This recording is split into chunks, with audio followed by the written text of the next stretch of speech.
Holes, Chapter 27. Stanley dug his shovel into the ground. His hole was about 3.5 feet deep in the center. He grunted as he pried up some dirt, then flung it off to the side. The sun was almost directly overhead. He glanced at his canteen lying beside his hole. He knew it was half full, but he didn't take a drink just yet. He had to drink sparingly because he didn't know who would be driving the water truck the next time it came. 3 days had passed since the warden had scratched Mr. Sir. Every time Mr. Sir delivered water, he poured Stanley straight onto the ground. Fortunately, Mr. Pendanski delivered the water more often than Mr. Sir. Mr. Pendanski was obviously aware of what Mr. Sir was doing because he always gave Stanley a little extra. He'd fill Stanley's canteen, then let Stanley take a long drink, then top it off for him. It helped, too, that Zero was digging some of Stanley's hole for him, although, as Stanley had expected, the other boys didn't like to see Stanley sitting around while they were working. They'd say things like, "Who died and made you king?" or "It must be nice to have your own personal slave." When he tried pointing out that he was the one who took the blame for the sunflower seeds, the other boys said it was his fault because he was the one who spilled them. "I risked my life for those seeds," Magnus had said, "and all I got was one lousy handful." Stanley had also tried to explain that he needed to save his energy so he could teach Zero how to read. But the other boys just mocked him. "Same old story, ain't it, Armpit?" X-Ray had said. "The white boy sits around while the black boy does all the work. Ain't that right, caveman?" "No, that's not right," Stanley replied. "No, it ain't," X-Ray agreed. "It ain't right at all." Stanley dug out another shovelful of dirt. He knew X-Ray wouldn't have been talking like that if he was the one teaching Zero to read. Then X-Ray would be talking about how important it was that he got the rest right.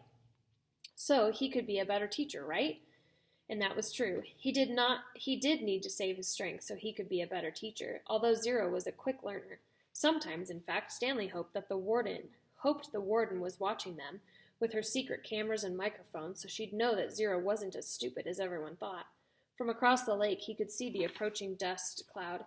He took a drink from his canteen, then waited to see who was driving the truck. The swell on Mr. Sir's face had gone down, but it was still a little puffy. There had been 3 scratch marks down his cheek. 2 of the marks had faded, but the middle scratch must have been the deepest because it still remained. It was a jagged purple line running from below his eye to below his mouth like a tattoo of a scar. Stanley waited in line, then handed him his canteen.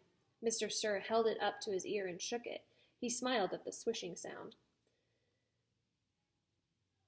Stanley hoped he wouldn't dump it out. To his surprise, Mr. Sir held the canteen under the stream of water and filled it. "Wait here," he said. Still holding Stanley's canteen, Mr. Sir walked past him, then went around the side of the truck and into the cab where he couldn't be seen. "What's he doing in there?" asked Zero. "I wish I knew," said Stanley. A short while later, Mr. Sir came out of the truck and handed Stanley his canteen. It was still full. "Thank you, Mr. Sir." Mr. Sir smiled at him. "What are you waiting for?" he asked. "Drink up." He popped some sunflower seeds into his mouth, chewed and spit out the shells. Stanley was afraid to drink it. He hated to think what kind of vile substance Mr. Sir might have put in it. He brought the canteen back to his hole. For a long time he left it beside his hole as he continued to dig. Then, when he was so thirsty that he could hardly stand it anymore, he unscrewed the cap, turned the canteen over, and poured it all out onto the dirt. He was afraid that if he'd waited another second, he might have taken a drink. After Stanley taught Zero the final 6 letters of the alphabet, he taught him to write his name. Capital Z, E, R, O. Zero wrote the letters as Stanley said them. "Zero," he said, looking at his piece of paper. His smile was too big for his face. Stanley watched him write it over and over again. 0, 0, 0, 0, 0, 0, 0. In a way, it made him sad. He couldn't help but think that 100 times 0 was still nothing. "You know, that's not my real name," Zero said as they headed to the rec room for dinner. "Well, yeah," Stanley said. "I guess I knew that." He had never really been sure. "Everyone's always called me Zero, even before I came here." "Oh, okay. My real name is Hector."